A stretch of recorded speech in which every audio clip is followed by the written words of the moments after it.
we're setting an example for the district as this is still a young board. We got elected in 2022. The last board was here for, I think, 27 years. Yeah, collectively. So It's a long time.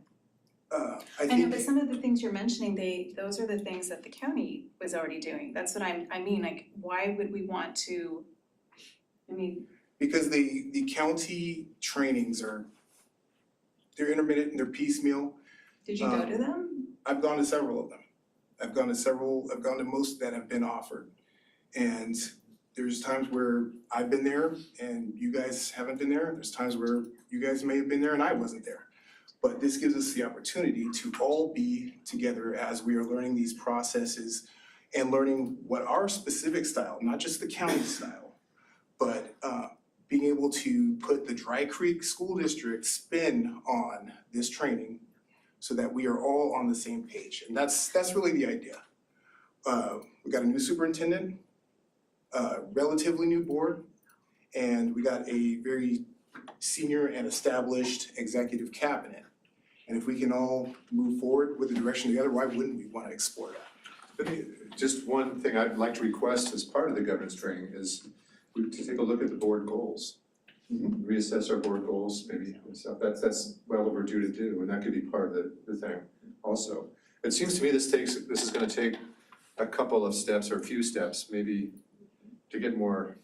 I mean, would you be willing to email me some recommendations or anybody that you'd be interested in conducting this training? And anybody else too, if you have anybody you'd like.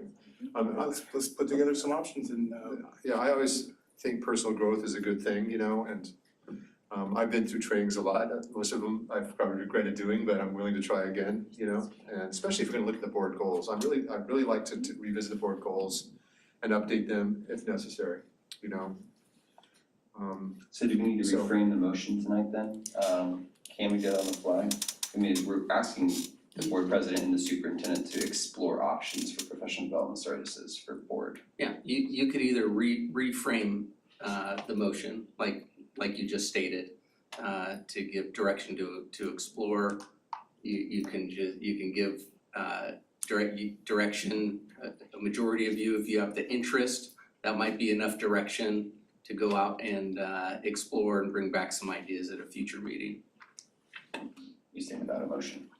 Yeah, I think you can do it either way, because you're not, what you're committing to is to go forth and explore before, and then bring something back to the board for formal action. So whether you wanna just continue your discussion and have a pretty good idea that you wanna do that, or you can reframe the motion. I'd like a motion just because there's gonna be some work involved, and I'd like the board to be on record of supporting this. It's a commitment. It's a commitment. It's a commitment, yeah, so, Direction. hey, trustee Fensky, let's go out and do this, and I'd rather have, yes, the board has voted for you to do that.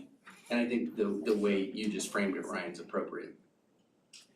Yeah, I mean, we're not telling John and Cliff to go and sign on the dotted line for anything. Right. We're telling them to go with what they identify as priorities for our governance. Yes, it's just that wording that we have here It is says that, we need to right, change. which is why I Sure. had a huge problem with it.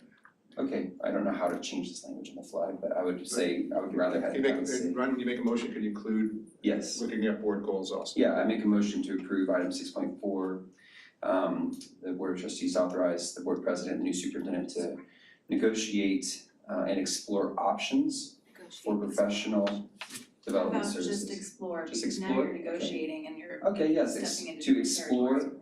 options for professional development services for governance training. second. And Can we repeat that? Got it? If you wouldn't mind, because we're also having technical difficulties, Sure. the recording just shut down. board goals too, mention that. Okay, I make a motion on item 6.4 to approve this motion to authorize the board president and the new superintendent to explore options for professional development services for governance training and to evaluate the relevance and board goals moving forward. I'll second.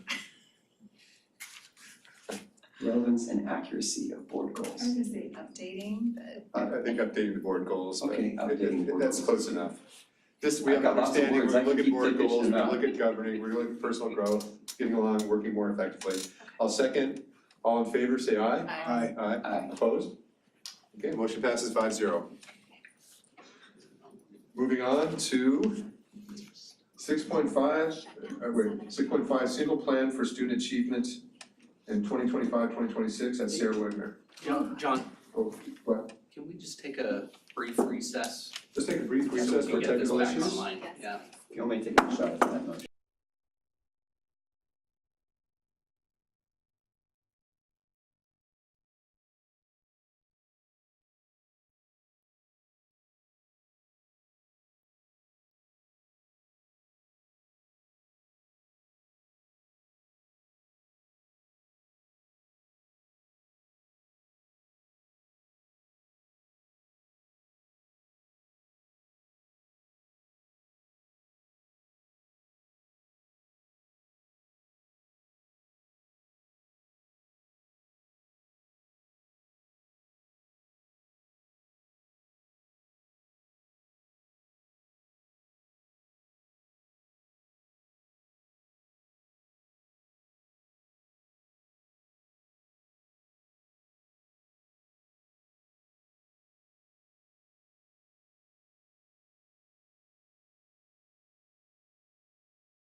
And calling the meeting back to order.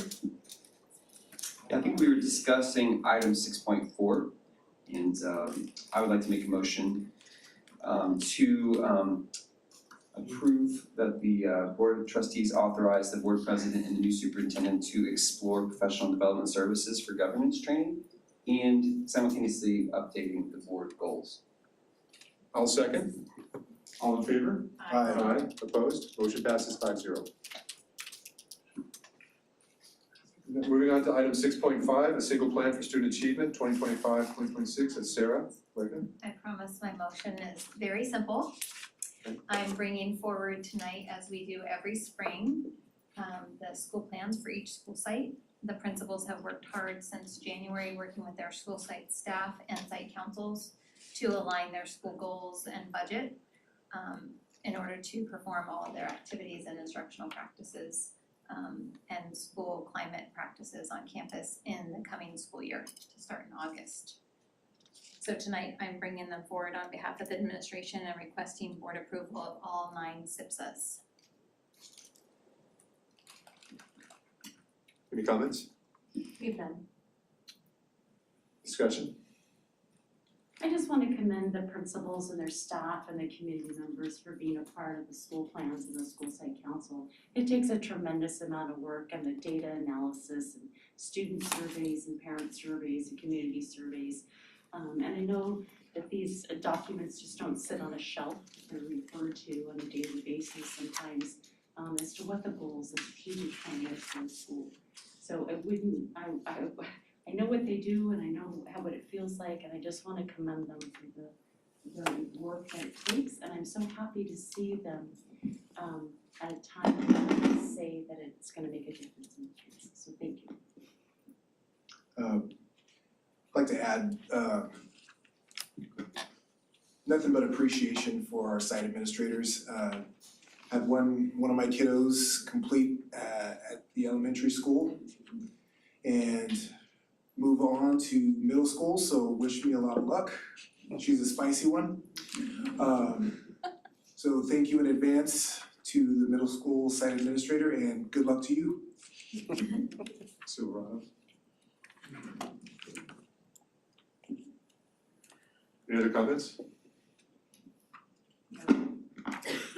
I just briefly looked through all of them, and a lot of work went into it, and so we do appreciate that. And with that, I'll make a motion to approve the student achievement plans for all of our 9 schools.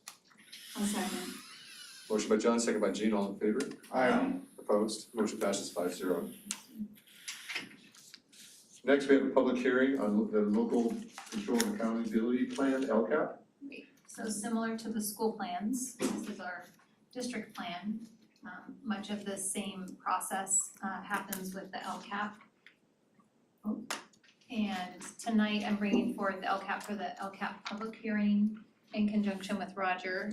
We work very closely on this all year, but specifically in the springtime from January until right now. We're working very closely to ensure that we have accurate information and our budgets are aligned. So tonight, I'm just gonna go through the process that we've gone through this past couple of months, including we brought you the mid-year update, if you recall, in February, and kind of reviewed the LCAP. And then since then, we've worked with all of our stakeholder groups. So here's the LCAP schedule. As you can see, I have the mid-year update there, and then the work with educational partners, drafting and then finalizing, and then finally we'll bring the board, the LCAP to the board next Tuesday for consideration of approval with the budget, which is required hand in hand. I can't forward for some reason. Diligent is being diligent about challenging us tonight. Yes, so just a quick overview, I won't go through all of these, but the LCAP is divided into several sections and each of them have a purpose.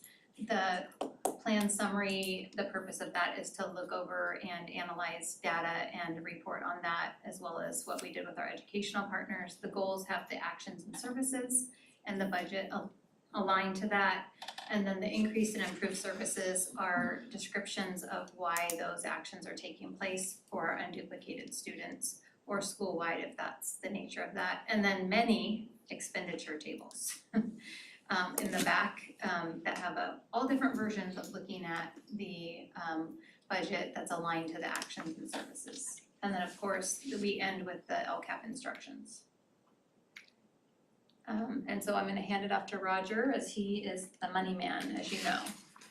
So this next section, which is called the budget overview for parents, is a very high level summary of the budget and also the LCAP. On this slide, you see the total revenue sources and on the left, and then of that, it breaks out the LCFF funding with a smaller portion being the supplemental grant, which is really the focus of the local control and accountability plan. This slide here reflects the total general fund budgeted expenditures. As you'll see later this evening, it's about $106 million. What has been included in the LCAP is approximately $64 million. So not all of the funds of the budget are included in the LCAP, but a very large percentage is. Likewise, for the current fiscal year, 24-25, this reflects what was originally budgeted for the supplemental grant in blue, $7.3 million, and what our estimated actuals are for the current year, just over $7 million. Slight difference there. Some of those funds we know we're planning to carry over into future years, and that's the main difference between those two numbers.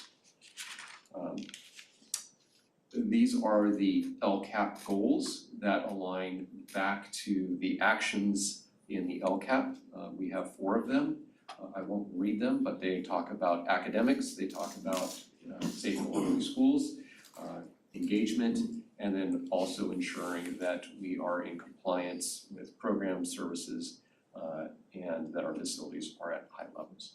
So those are the main themes in the LCAP. So yearly during the LCAP planning period, we meet with many different groups of people and gather as much information and interact with different groups of people across the district to discuss the data, look at current student needs, and then align the goals and actions, as well as get any feedback to change those or and have that evaluation. So we've met with site councils across the district. The principals they've presented it to ELACs, the staff. We've presented to the DLAC, the LCAP PAC. Sorry, lots of acronyms here. And our student advisory groups, as well as our administrators and teams within the district. In addition to that, we work with Placer County Continuous Improvement Office with Leslie Riston, and she guides the process and make sure that we're in compliance and that our LCAP is sound. And in addition to that, we meet with the Fiscal Services Department at the county and go over all of our budget alignment. And then SELPA, which is our special education plan area. And we go through and make sure that we do have information in there aligning with students with special needs. Some of the feedback, I won't go through all of it, but we do gather lots of feedback and pull out the themes and make sure that we're hearing and seeing what our engagement partners would like to see in the LCAP. This is very similar to the feedback from last year. The things they wanted to continue were very similar. You can see EL teacher support, GLAD, parent engagement opportunities, counseling services, PBIS, all of those things to continue doing those things. We also ask, is there anything you'd like to see or modify or add, delete, those kinds of things. And in the event we have more money, so we don't have any more money to add things right now to the LCAP. So if we were to change or take something away, we could add something.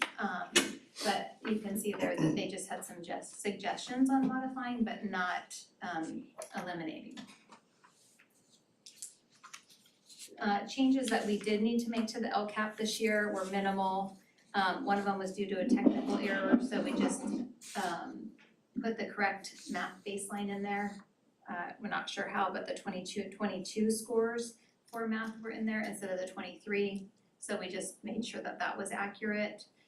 Goal action 5, we are required to put in information on how we will address LTEL students, which are long-term English language learner students.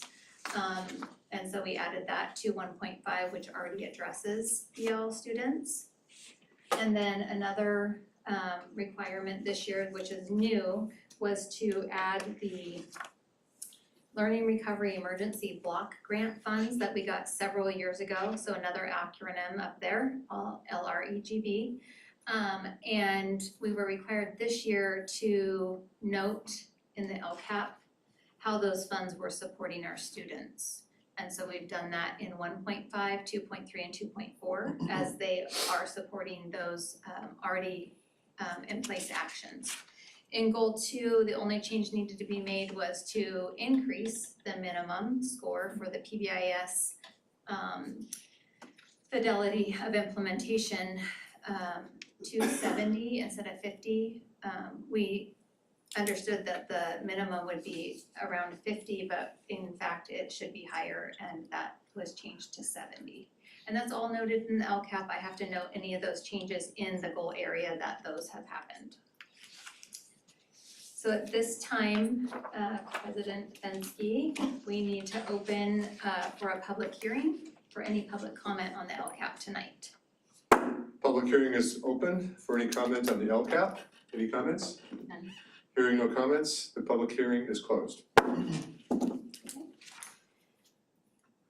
And then you're fine.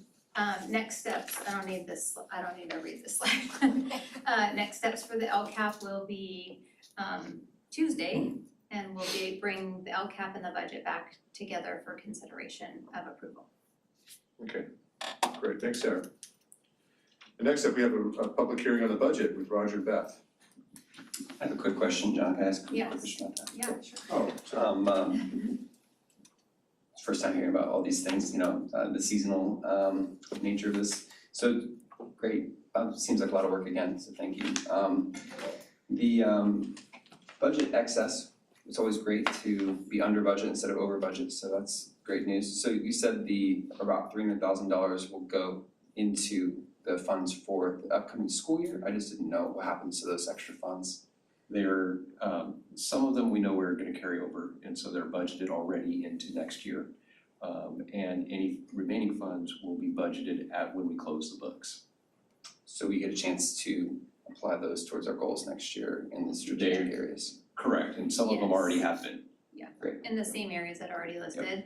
Unfortunately, we have to do all of these things and get the LCAP approved before we actually close books. Yeah, I don't need to know specifics, I was just hoping for generalities. I know we try to pinch every penny we can, and so it's great to have that extra, $30 million practically to help us with our goals for next year, so that's good news. In terms of the LREGB money, is that limited, did they give us a wheelbarrow full of money and now we have to make sure we spent by a certain amount of time? Are we doing well on that? So that is a great lead into the budget discussion. That has been one of the things that we received one-time funds for. And they were also reduced back in 23-24, and we'll see this evening that the governor and the legislature are actually looking to restore some of that funding. Yes. So I'll that's, be patient then, thanks. sure. Anything else? The only other thing I had to say was it's great that chronic absenteeism is down so much, Yes, so it's a again, this fantastic year, thing, that's a especially celebration. Yes, for it's ADA, gonna, it's gotta and be it's great. because of the work of all of the people sitting in the back. Yeah. I've been working extremely hard the last 2 years to get our kids back to school and every day. It says it declined by 6.2% over the past year, resulting in a 2-year reduction of 14.4%. Yes. That's fantastic. Yeah. So good job to everybody, and that helps a lot.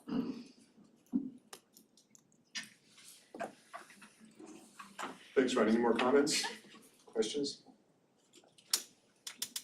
Okay, now we'll move on to item 7.3, which is, or 7.2, public hearing on the budget with Roger and Beth. Yes, thank you. This evening, as Sarah indicated, we're gonna have a public hearing on the budget in accordance with the LCAP and budget rules. The public hearing has to be on a separate date than consideration, so that's why you're hearing it this evening, and you'll hear it again Tuesday evening. Okay? So this evening, we're gonna talk about these items. This board packet has been publicly available since Monday. And also includes the state formatted financial statements. My goal this evening is to really give you guys some high-level summary information, and also some information that recently came out this week from the legislature. Also to memorialize some of our budget assumptions, so that it is very clear of what's included in our budget. Okay? Earlier this evening, we had an agenda item talking about board goals. These are our existing board goals. The main one this evening that we'll be talking about is number 4, maintain fiscal responsibility and maximize available resources to support district priorities. This is the budget calendar. We are nearing the end of the budget adoption cycle. However, as you know, the budget is an ever-changing, ever-evolving document. And as soon as we adopt it, it is we know that our budget will change with the state adoption and with also local information. So that's why you always have interim reports and updates from fiscal services. At the last meeting, I gave you an overview of the May revise, and since that point, the legislative analysts came out with their review, and they believe that their projection was very similar to the Department of Finance's. They recommend the same type of structure of taking a look at the multi-year budget, because there are significant deficits on the non-Prop 98 side of the budget at the state to the tune of about $40 billion cumulative over the next 3 years. Specifically for Prop 98, they say it's about $4 billion less than in January, and they identify that it is addressed through deferrals, reserves, accelerating settle-up payments, and also some community college technology projects being denied and rejected. Okay. They also did provide a separate framework for Proposition 98 because they believe that there are some serious concerns with the governor's proposal. Those being that it expands the programs in a time when revenues are dropping, that it creates a deficit in Prop 98 that will have to be addressed later, and really takes a look at using deferrals to support current year revenues, which is fiscally challenging to say the least, especially knowing that there's significant deficits out in the future. They did provide an alternative plan, which is outlined there in the bottom table. They believe that it is less risky, preserves core programs, and also provides better choices in the out years, 26, 27. So you can see there that they reject many of the governor's proposals. They delay the TK 10-to-1 ratio. They reduce the preschool program. However, they increase the discretionary block grant by $410 million, giving school districts additional flexibility. So this was the legislature, the analysts' alternative plan. Earlier this week, the Senate and Assembly came out with their budgets proposal, and I provided the board with a handout because this was published on our website, I believe, yesterday. And so I'd just like to briefly talk about their plan in comparison to the May revise for those programs that are related back to Dry Creek. First,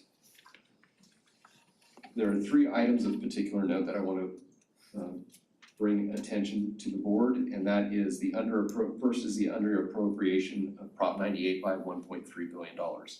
The legislature continues that. This is highly problematic. It goes against all of the rules of Prop 98, and if it continues into the state budget, it is highly likely that this will be contested in the courts. The next one is the discretionary deposit to the Prop 98 reserve of approximately $650 million. That is some good news for education. Third is a smaller debt deferral from $1.7 billion down to about $1.8 billion to $846 million. So again, giving us the money that we're due in a more timely manner. And lastly, the discretionary block grant decreases from $1.7 billion to $500 million. And according to their documents, in order to reduce the deferrals and make that deposit to the reserves, they're having to reduce the discretionary block grant and also rejecting many of the programs that were included in the May revise, as indicated there at the bottom of the slide. So the legislature and the governor are currently negotiating what that budget may look like. And we will give you info as it comes out. Obviously, this is some of the latest information that we've received regarding education. The governor back in January and then again in the May revise indicated his desire to change the reserve levels for the state. And the legislature is proposing that itself and increasing the reserves to 25% from 10%, so pretty significant increase. They're looking at increasing deposits, also adding the repayment of the unemployment insurance loan as an allowable use, and also excluding deposits to the reserve from the state appropriations limit calculation. And so they believe that these will increase the state's fiscal flexibility and improve their financial position. So this will have to be a constitutional amendment because these were approved through propositions. So it's, even if they do the actual legislation, there's still more work to be done on this project. So that's the latest that we've heard out of the state regarding the budget. And you'll see later this evening that they have to have a signed budget to the governor by the 15th. But in actuality, what happens is that is a quasi deadline so that they can ensure that they get paid. The real deadline is going to be about June 27th to have a final approved budget. Okay, any questions on that? Okay, so I'm going to shift back to our budget, and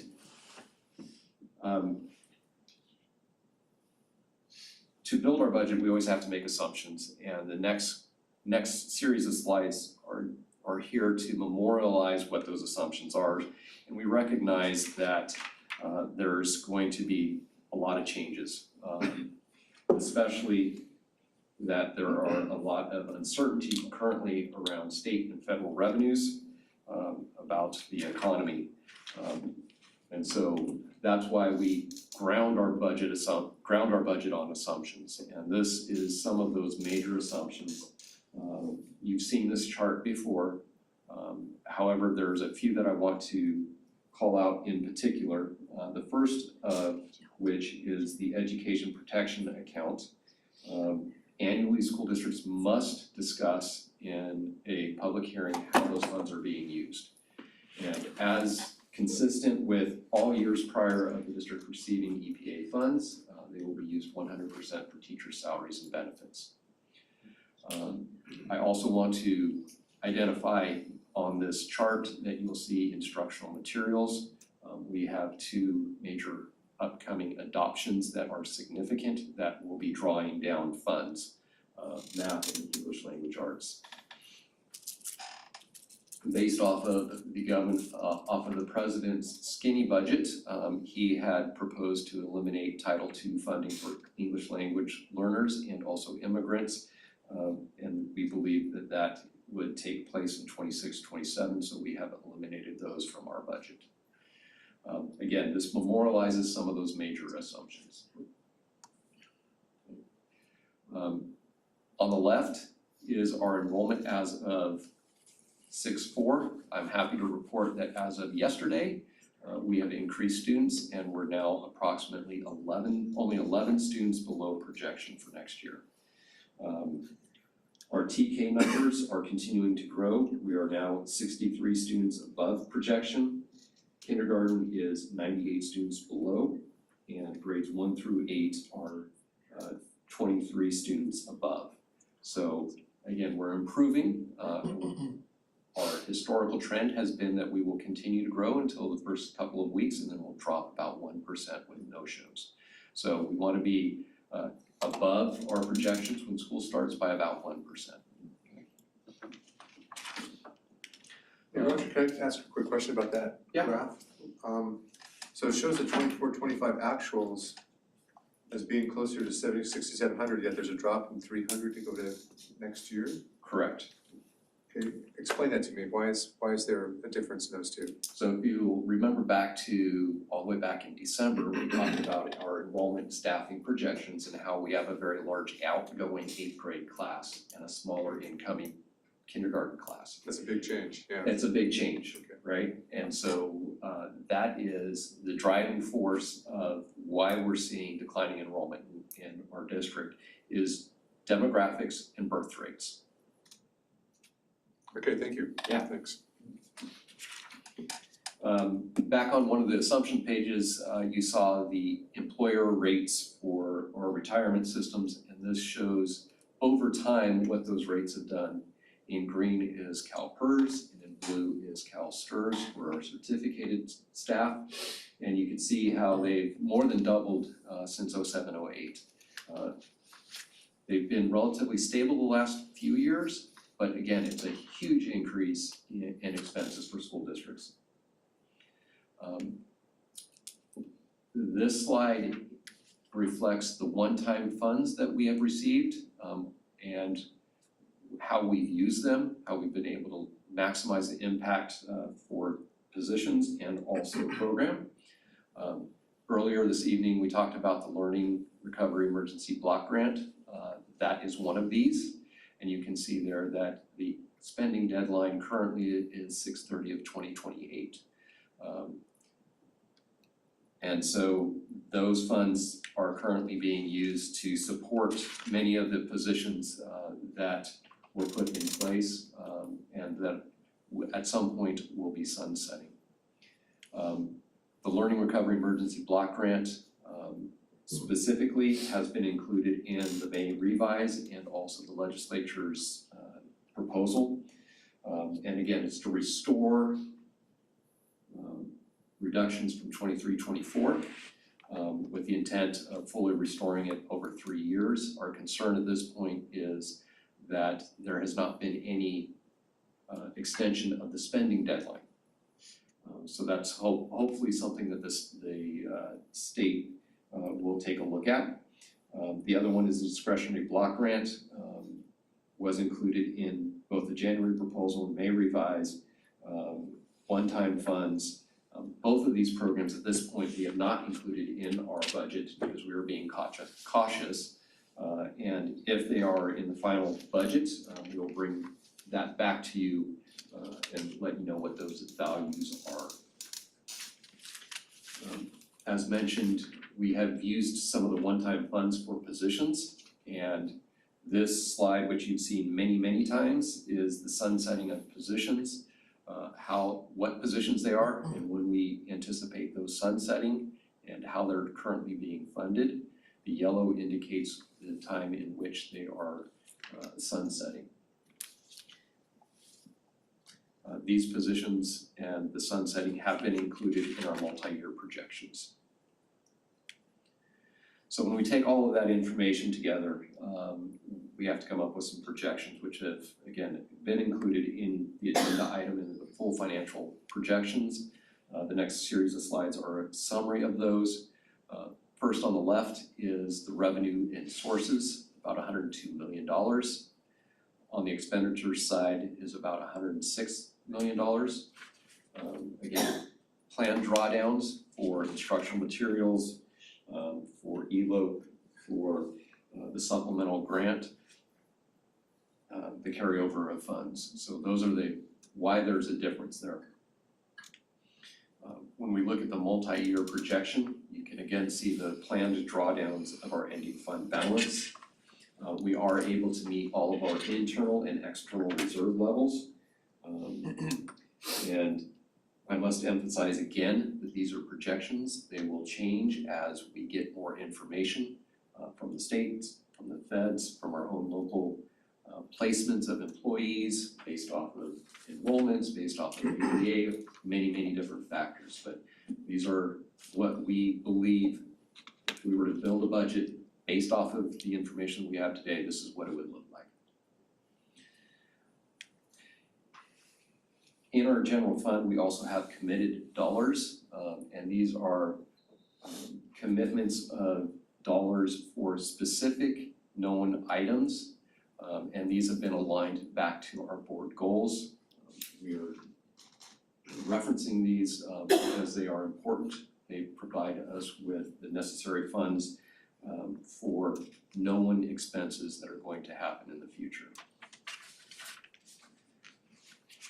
Likewise, we have reserves above our minimum reserve level of 3%, with the main focus of being fiscally responsible. These higher levels of reserves provide us fiscal flexibility to absorb unanticipated expenditures without significant disruption to our programs. It insulates against the volatility of state and federal revenues and helps us cover our costs. In times of uncertainty, which we are currently in with the state, this is probably one of the best ways that we can preserve our fiscal stability is through reserves. And it's a very prudent thing to do in times of uncertainty. Shifting to the other funds of the district, this is a slide of general information, and the next slide shows the projections. I will call out that Fund 25, our Capital Facilities Fund. We do have 3 different projects that are going on right now, 2 of which you'll hear later this evening: Antelope Crossing expansion, Olive Grove expansion, and we're also doing some planning for Creekview. So those are some big ticket items in our other funds right now. I'm happy to report that all of the other funds are projected to end with a positive ending fund balance throughout the 25-26 school year. So in summary, our board goal number 4 recognizes our fiduciary responsibility to maintain fiscal solvency for not only the upcoming school year, but the next 2 school years. We know that there is significant uncertainty right now with the state and their revenues, along with what's happening at the federal level. And again, maintaining our strong local reserves helps us provide stability, and that our budget includes planned drawdowns and sunsetting of certain positions. And so again, that's a very brief summary of the budget of the last 6.5 months or so that we've been working on this. And I would ask the board president to open a public hearing on the 25-26 budget.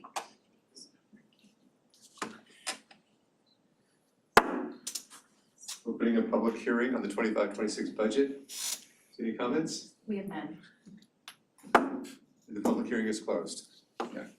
So next steps, as you've heard multiple times this evening, we'll be bringing the LCAP and the budget back for your consideration on Tuesday evening. And then after that, we'll be bringing within 45 days an update to the board the final state adopted budget and how that would impact Dry Creek. So we're nearing the end, but it's never the end in budget. It's not the end. I thank you for your time and would be happy to answer any questions that you may have. Please ask questions because we can't move forward Just a yet. quick question. So you mentioned the learning and recovery emergency funds and discretionary grant funds. Those are question marks that aren't factored in right now because they haven't decided. Correct. So those numbers will be made clear in the next 45 days and be reflected in the final budget. They should be clearer probably here within the next, I would say, 30 days, because the state has got to adopt a budget by June 27th. So we'll have a much better idea for early July. We'll be bringing back those numbers to you within 45 days. Yeah. And they really get it down to the wire, don't they? That's crazy. The law indicates that the legislature has to have an approved budget by June 15th or else they don't get paid. So generally what happens is they do that, but they're still negotiating with the governor to finalize a budget by, in this case, I believe it's June 27th, to actually have something go to the governor itself so that he can sign it. Cool, thanks.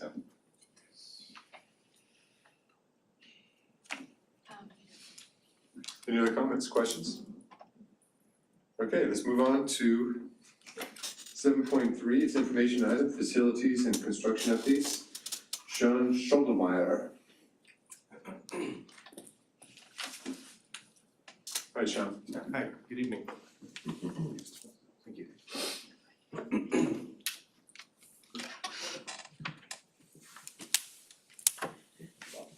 All right, good evening.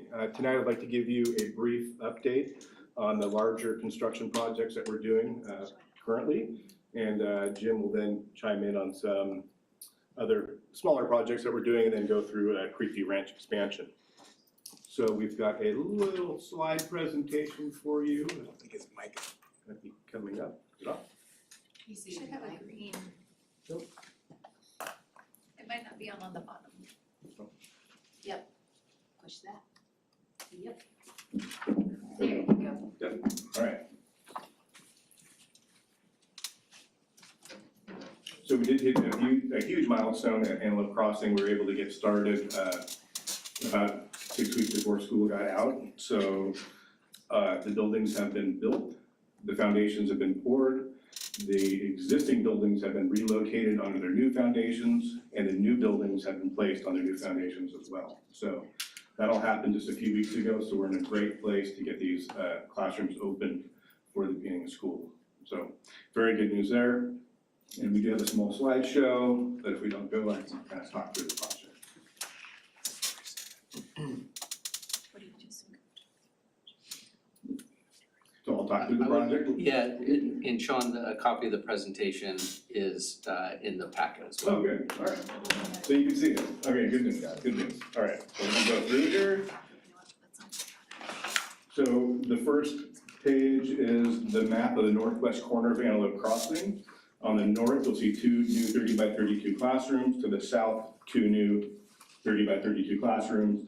And then we've relocated WP 11 and WP 13 and the band room to accommodate those new 30 by 32 classrooms. It's great news. The next slide is some of the demolition that we did. All of the site work surrounding all of those buildings has been replaced. The next slide shows some of the existing buildings, WP 11, WP 13, being relocated to the hardcourt via crane, and we staged them there for probably about 6 weeks or so, 5 weeks, while their foundations got poured. So the next page is all new underground utilities. We poured a convenience/rat slab underneath the building to help moisture, so moisture doesn't stay underneath the building and all will slip to drain, but it drains down. Then the next slide is some of the foundations, some of the formwork. And once the formwork is done, we've poured the concrete footings, foundations, and the rat slab. And then the next slide shows all the existing buildings being placed on their new foundations. And then there's a small video in there if you'd like to see. Thanks to Renee. And then the next slide is the new buildings, the new classrooms being staged on the hard court and then placed on their new foundations. So all of that work has all been complete for a few weeks. And then the next slide is the interior of one of the new classrooms. You'll see the teaching wall, all the cabinets with the sliding marker boards, and behind that will be a 70-inch TV for the teacher to use. Then the slide on the right is a new cabinet with plumbing, sink, drinking fountain. You can see a new electrical panel and a complete new full package HVAC unit. And the last page is one of the new 30 by 32 classrooms. There's two of them together, getting ready for lath and plaster starting on Monday. So that is it for Antelope Crossing. We're in great shape to get these classrooms open for the start of school. So before I go further, any questions about Antelope Crossing? Just a real quick question. Wonderful job your team's done getting everything in place, and sure the kiddos are gonna enjoy using those new facilities. I couldn't help but think about 4th of July and all the festivities that happened last year. So are there any new measures in place to protect the existing and new? There are. There's quite a few. Jim, you Yeah, wanna- so we put quite a few in last year as well. Those are still in place, and we'll be making a plan before we leave to talk with the sheriff's department again. Cause it was the year before last year where we had a lot of issues. This past year, we had quite a show of force at Antelope Crossing. We had very little issues on the campus itself. The issues were more contained now to the neighborhood. So we hope to, curb that even more this year by, doing the same measures that we were doing with the lighting that we had out there, security, sheriff's department, allowing them to stage on our blacktop out there. Thank you. Yeah. Appreciate that. Any other questions about Antelope Crossing? All right, Olive Grove. So Olive Grove, we're putting 4 new 30 by 32 classrooms on the hard court. There used to be 5 24 by 40s there back in the day. Those have since been removed, but all the utilities remain, so it was an easier project. So those classrooms, if you want to now go through the slides. We've got the foundations and the footings, everything's been compacted, dug out, formwork, rebar. The foundation has been poured, the rat slab has been poured. Underneath the building is drainage, so that helps a lot as well. And then on the last slide of the expansion project, you'll see all the buildings that are already built. They're staged on the hard court as we speak. All 4 classrooms are there, and they're gonna be craned onto their foundations tomorrow. So another great milestone tomorrow, getting ahead of the summer crunch time when a lot of contractors get busy. And those classrooms will be ready when school starts in August.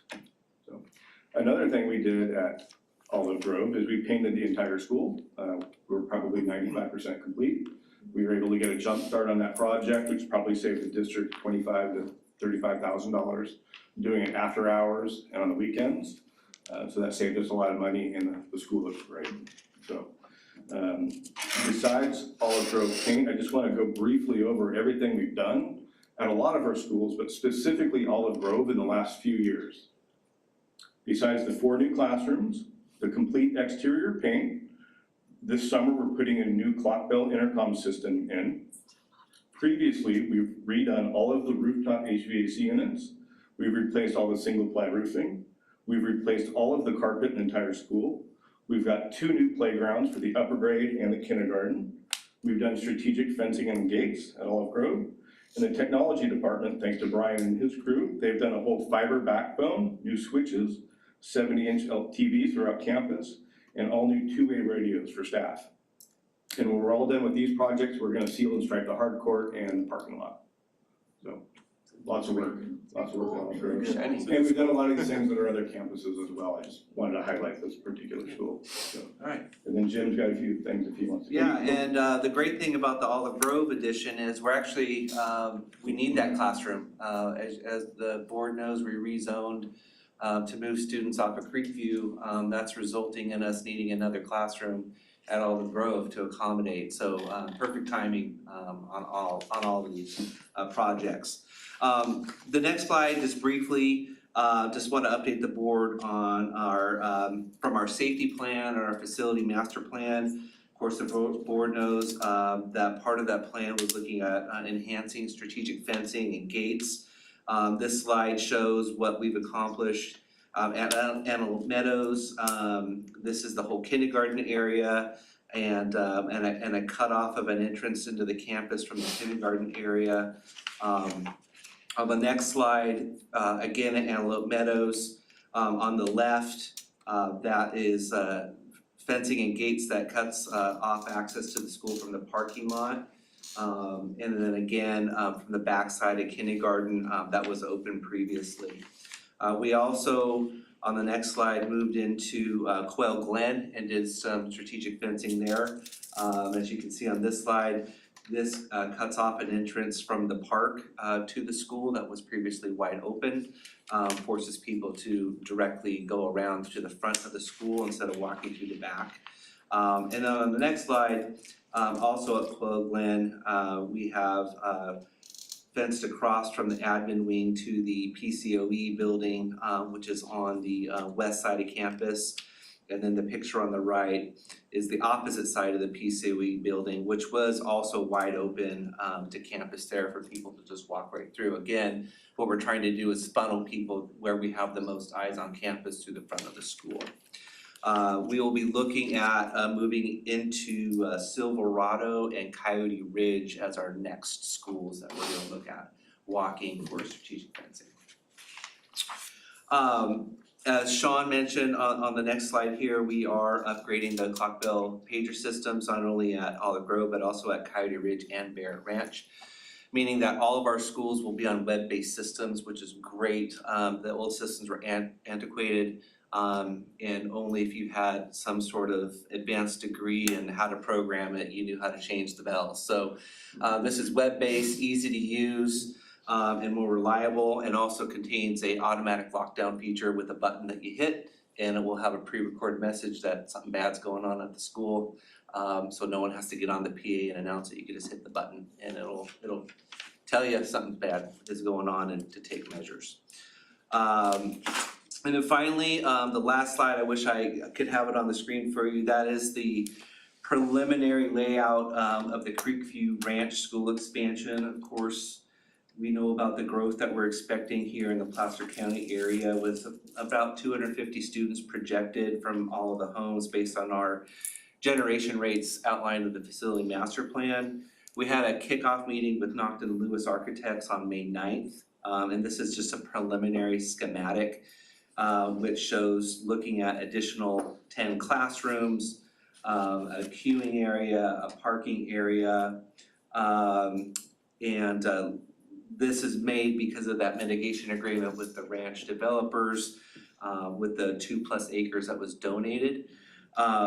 We just signed a right of entry with the property owner, and so tomorrow, I believe we are starting surveying for that property and into next week. And we are we have all indications that we may get that property donated to the district by the end of the year. So that is underway. The timing on this is that these projects typically take a year to plan and to bid with construction. So we'll do that this year, 25-26. We plan, if the development keeps as it's going, we plan on construction 26-27 school year and then open for the 27-28 school year. Of course, that all depends on what's happening in the area. We are still working with Taylor Morrison Homes, which is the developer that's on the south side of the creek along PFE Road. And we're still working on a mitigation agreement with them. And so that's gonna be much needed to help fund this project. So we're continuing to work on that. And we are seeing really high escalating costs in school construction.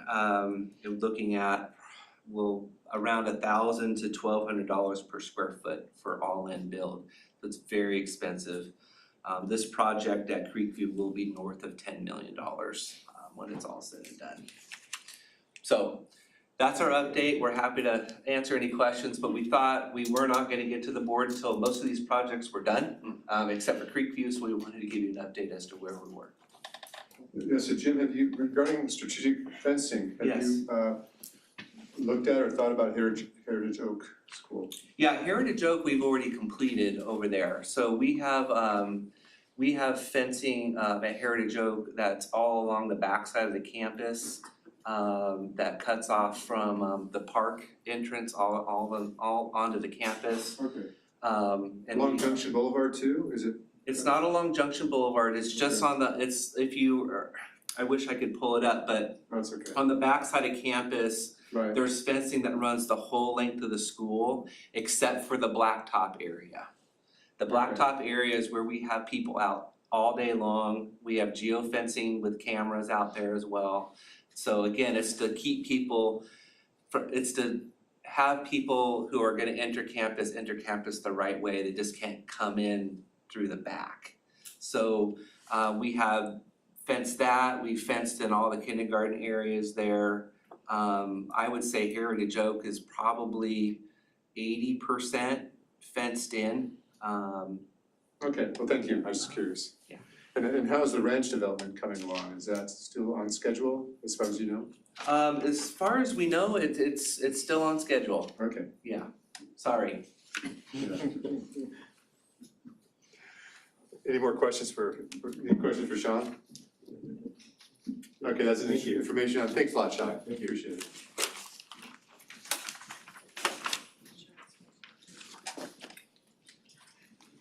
And so now we're going to policy review. Does any board member, would they like to hold some of these, let's see, was it 8.1? Just one policy, 8.1. Is any board member not prepared to take action on this policy review? I just have a question about it. Can you tell me a little bit more about the reason behind the cost increase? Sure.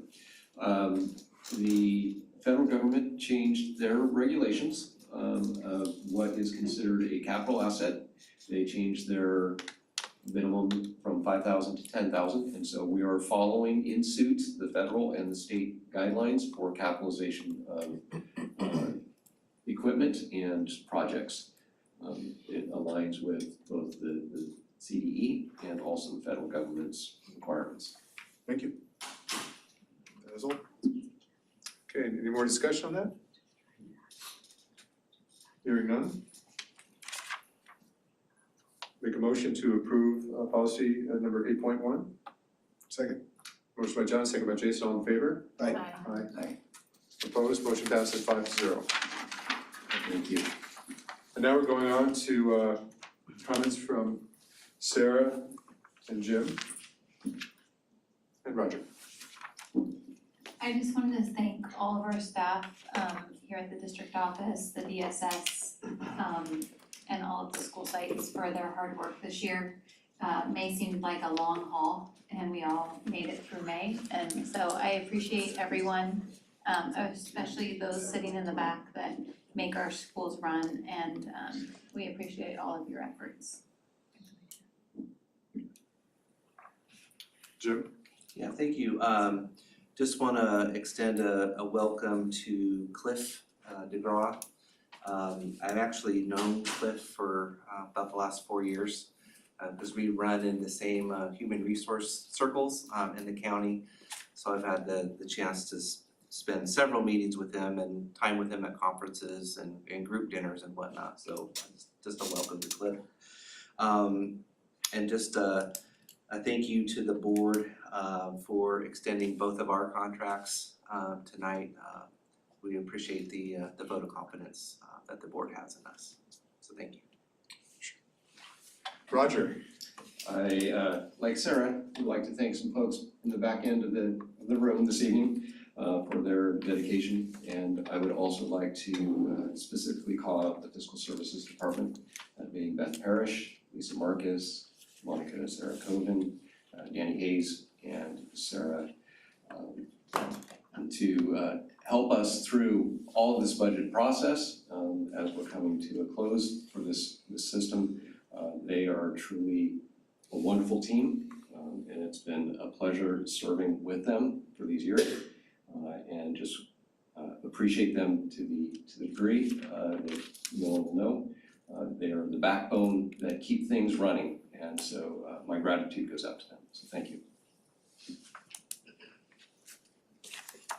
Okay.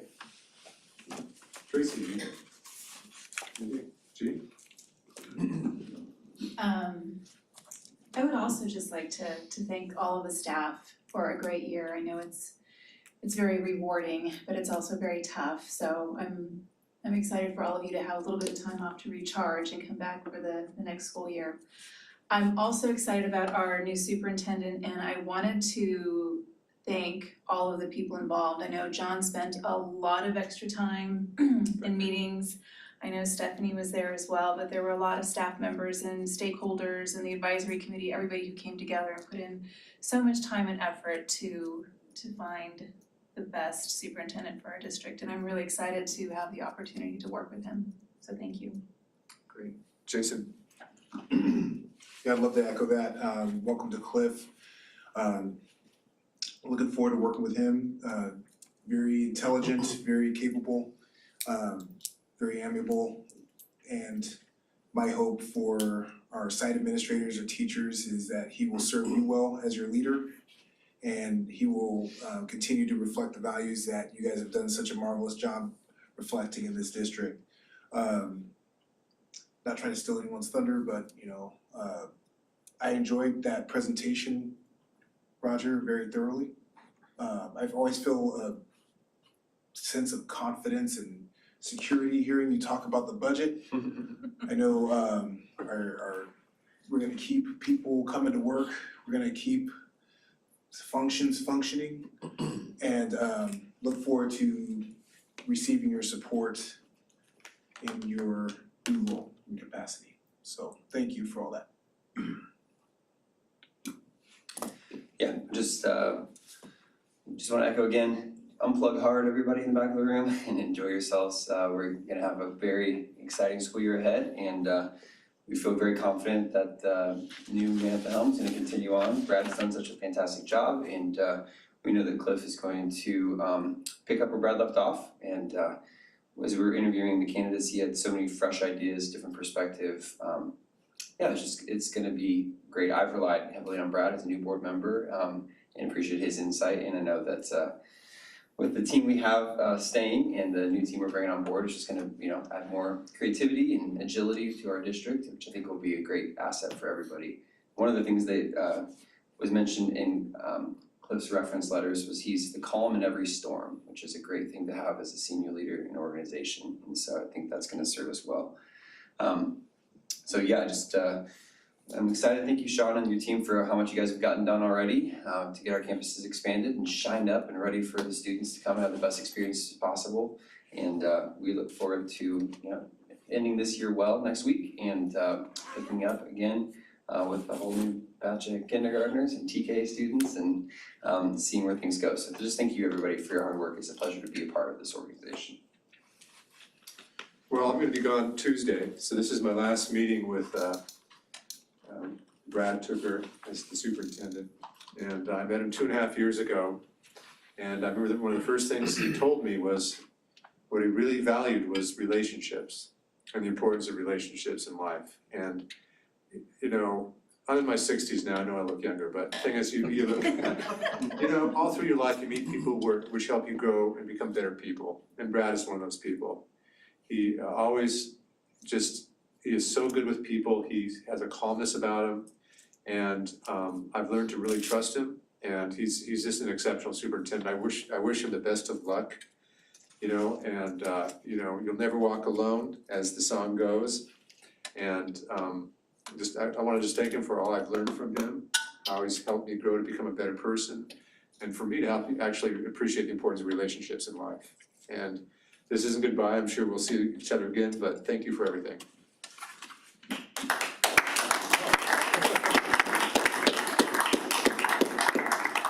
That's Well, thank you, John, and I did think you were gonna sing to me tonight. At least you mentioned you'll never walk alone, so.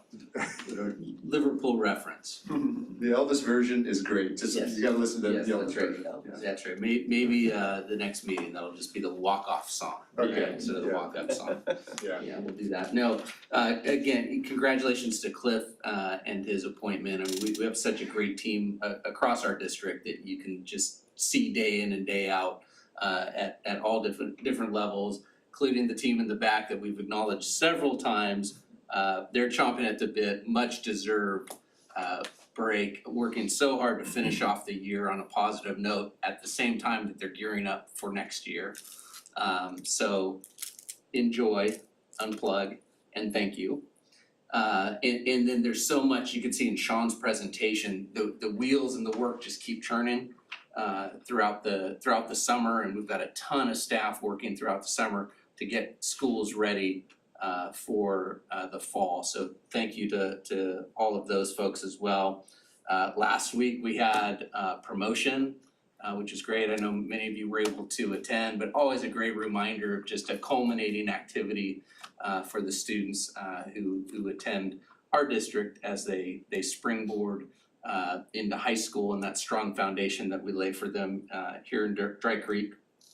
And I have no doubt that we have such a strong foundation in Dry Creek and so many great people associated with our organization and the capacity that we've built for so many years that the district and our schools will continue to thrive, spring forward into the future. And I know great things will continue to happen in Dry Creek, and I'm excited to see it from a different perspective. But as you know, I love Dry Creek. It has always been family to me, and relationships are number one for sure. So appreciate everyone in our district. I do have one more board meeting left on Tuesday, which will be kind of a miniature version of this meeting, because some of the same presentations but final action. I did realize tonight too that this binder right here has been with me since I believe 2003 when I first got into HR at the district office. Back then, we had 24 meetings a year, regular meetings, and then special meetings on top of that. So I figure this binder right here has over 400 board meetings under its belt. So we'll give it one more, and then this binder's going away. So maybe we'll do something, we'll frame it, or we'll just burn it, I don't know. So anyways, thank you everyone, those getting ready to go on break, enjoy and have a great summer, and I'll still be in the neighborhood, so I'll see all of you, so thank you.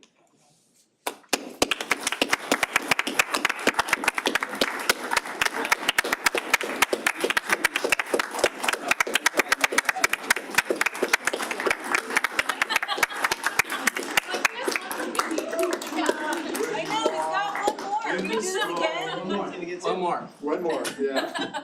It's okay, that's a warm up.